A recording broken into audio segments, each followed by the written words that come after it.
Hola amigos, ¿cómo están? Hoy quisiera platicar con ustedes sobre un aspecto súper importante de aprender idiomas extranjeros. Obviamente en este caso vamos a hablar del español mexicano combinado con el checo. ¿Qué es lo que se nos olvida a veces cuando aprendemos un idioma extranjero?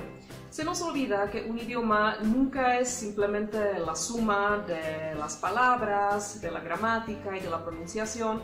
Y se nos olvida que el diccionario no nos podrá resolver cualquier duda que nosotros tengamos. Lo que necesitamos para usar eficientemente un idioma extranjero en otro país, en otra cultura, se llama la competencia comunicativa.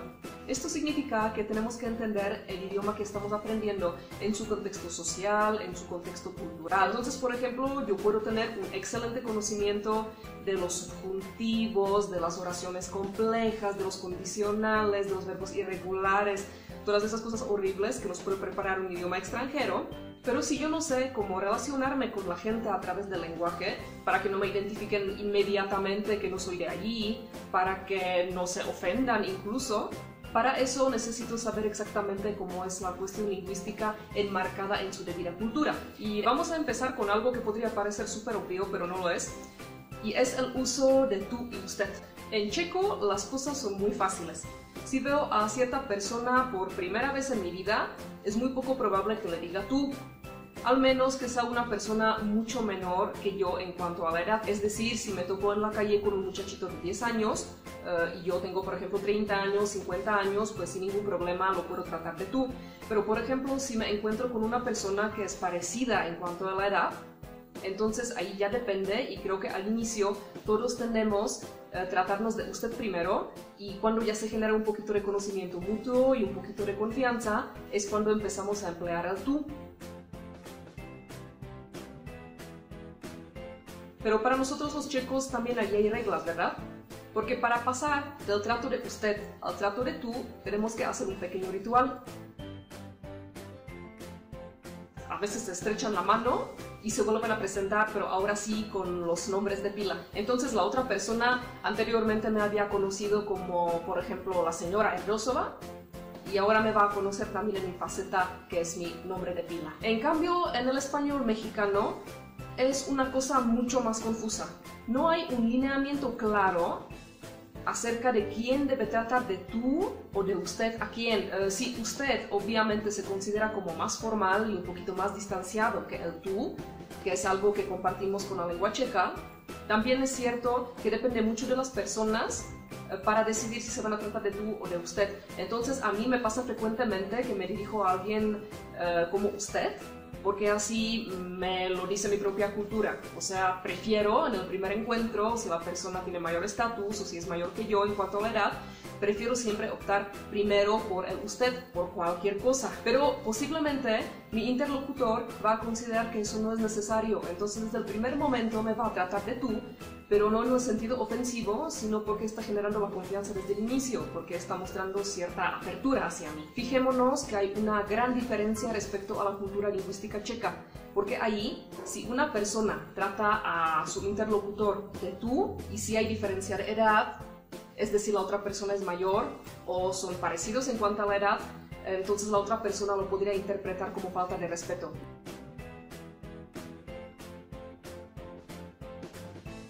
Luego en México hay unas maneras muy graciosas de cómo se llama la gente que serían muy difíciles de traducir al checo, como por ejemplo la palabra güero. Güero en el español mexicano quiere decir alguien que tiene tez más o menos blanca. Yo soy güera para los mexicanos porque desde Europa traigo piel bastante clara. Y dentro de la población mexicana, pues serían más bien los mexicanos que son un poquito más claros que otros, menos morenos podríamos decir. Pero suele suceder, y esa es la parte confusa, que cuando un mexicano se dirige al otro, es posible que se digan mutuamente güero, o que el primero le diga güero al otro, aunque el otro sea bien moreno. Entonces esa parte nunca la he entendido, y lo que sí he entendido es que tiene que ver más bien con el cariño, no tanto con la descripción física de la persona. Y una analogía muy graciosa para mí es el uso de la palabra joven, porque ahí pasa exactamente lo mismo. No tengo que definirles que es una persona joven, ¿verdad? Bueno, cada uno puede sentirse joven a una edad distinta, pero creo que todos tenemos como cierta margen hasta donde es posible decir que una persona es joven. En México no tanto. Entonces un mexicano le puede decir joven a otro mexicano aunque su interlocutor sea bastante grande de edad. Entonces voy a un restaurante y hay un mesero. Y entonces voy a decirle, oiga joven, ¿me puede traer tal y tal cosa? Ahí no importa para nada si la persona es joven o si ya cumplió 90 años. Bueno, sería muy triste que alguien trabaje de mesero a sus 90 años.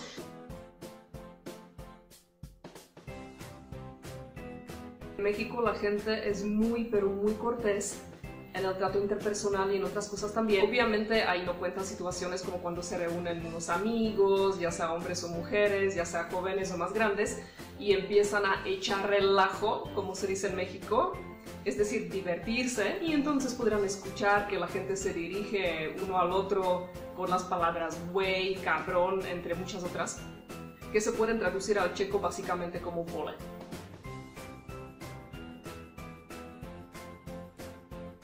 Luego hay una cosa bien interesante que les quisiera comentar, y es el hecho de que prácticamente todos los mexicanos tienen 2 nombres de pila y 2 apellidos. Y la problemática gira sobre todo en torno a los nombres de pila. Porque imagínense, siendo checos, que solamente tenemos un nombre de pila, imagínense tener 2. Digamos que yo como mujer me llamo, por ejemplo, Diana Daniela. Entonces ya soy al mismo tiempo Diana y al mismo tiempo Daniela, y hay gente que me va a llamar como Daniela o como Diana, según les plazca o según más relación encuentren con mi persona. Es posible que con ciertas personas yo me presente a mí misma como Diana y con otras personas como Daniela, pero puede ser que en mi familia, por ejemplo, a mi mamá le encanta mi otro nombre, entonces por mucho que yo me presente con el segundo nombre con mis amigos, ella me seguirá llamando por el primero. Yo a veces me pregunto si esto no genera alguna especie de esquizofrenia identitaria en los mexicanos, porque mínimo desde mi punto de vista checo es una confusión tremenda a veces. Desde que era muy pequeño, dependiendo del lugar en donde me hallaba, la escuela, mi casa, en la casa de algún familiar, me llamaban con alguno de mis 2 nombres. Esto por alguna extraña razón hacía que me comportara diferente. Si se referían a mí con el primer nombre, me comportaba audaz, confiado y un tanto rebelde, mientras que si me llamaban por el segundo me mostraba tierno y sumiso.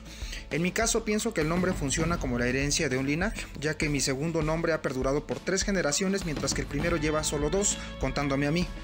Pienso que se es esclavo del nombre, ya que no se puede fallar a lo que se ha esperado de ti al ofrecértelo. Si el nombre ha perdurado a lo largo del tiempo, quizás signifique que deberás portar los atributos de aquel que lo ha portado primero. Tener 2 nombres se traduce en alteridad y radicalidad. Si de por sí el problema de estar marcado y deber ser ya es suficiente, no encontrar identificación con ninguno de ellos, dado que hacerlo llevaría a molestarse con los otros cuando mencionen aquel al que has dejado excluido, por lo que hay resignación, y precisamente esa resignación es lo que a mi punto de vista no deja de pasar de ser adolescente, o sea, no tener ninguna identidad, no tener individualidad y no tener compromiso. ¿Y por qué no se tiene compromiso? Yo creo que precisamente porque no te haces cargo de ninguno de los 2, ya que pues no te encuentras identificado.